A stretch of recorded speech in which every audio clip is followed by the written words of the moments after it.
జిమ్కి వెళ్ళి కేవలం పొట్ట కోసం మాత్రమే వర్కౌట్లు చేసేవాళ్ళు. మీ అందరికీ ఆల్రెడీ 6 ప్యాక్ ఉంది అంటే మీరు ఒప్పుకుంటారా?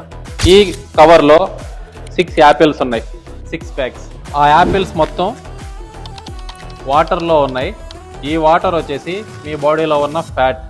రోజు యాబ్స్కి ఎక్సర్సైజ్ చేసామంటే ఈ ఫ్యాట్ అనేది జస్ట్ మొబిలైజ్ అవుతుంది, జస్ట్ అటు ఇటు కదులుతుంది. ఎప్పుడైతే మనం క్యాలరీ డెఫిసిట్లో అయితే ఉంటామో అప్పుడు మన బాడీలో నుంచి ఫ్యాట్ లాస్ అనేది ఇట్లా స్లోగా ఫ్యాట్ బయటికి వెళ్ళడం అనేది మీరు చూడొచ్చు, ఈ డ్రాప్లెట్స్ లాగా. అడిషనల్గా స్ట్రెంత్ ట్రైనింగ్ అవి యాడ్ చేశారంటే ఇంకొంచెం ఫ్యాట్ లాస్ అవ్వడం అనేది గమనించవచ్చు. దీనికి మళ్ళీ మీ రెగ్యులర్ యాక్టివిటీస్ అంటే నాన్ ఎక్సర్సైజ్ యాక్టివిటీస్ ఇవి యాడ్ చేశారంటే ఇంకొంచెం స్పీడ్ అవ్వడం అనేది గమనించవచ్చు. మీరున్న బాడీ ఫ్యాట్ పర్సంటేజ్ నుంచి ఐడియల్ ఫ్యాట్ పర్సంటేజ్కి రావడానికి